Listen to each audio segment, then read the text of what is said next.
الشهداء وقعت. ولولا الشهداء السويس ما كانتش منفضة. مصر انتفضت في 25، السويس انتفضت في 21.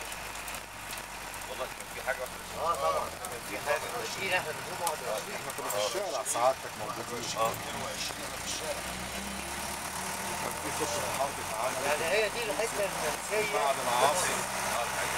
السويس بدات 73 برضه يعني نعم. البدايين بتوع السويس واللي عملوه في 73 عمرو ناس مصر.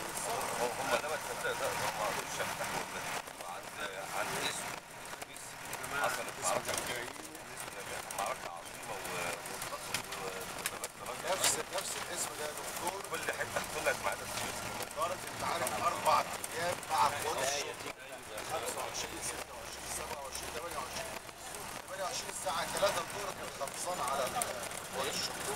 كان حاجه غريبه جدا ايام معركه السويس دي اللي لا عمري ما لحظه حسيت ان ممكن السويس هتنتهي. دماغي الجماعه بتوع السويس بتوع ايام 73 هو اللي كانوا بيعملوا العمليات الابتدائيه برضه وايام حرب الاستنزاف ده جيل بس حضرتك موجود. لا خدت تطعيم الحط يعني الشعب هي روح الوطنيه موجوده. السويس كانت جايبه من المدن المغضوب عليها جدا، لانها كانت ضد النظام بتاع السادات.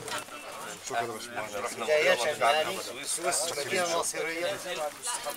اهل السويس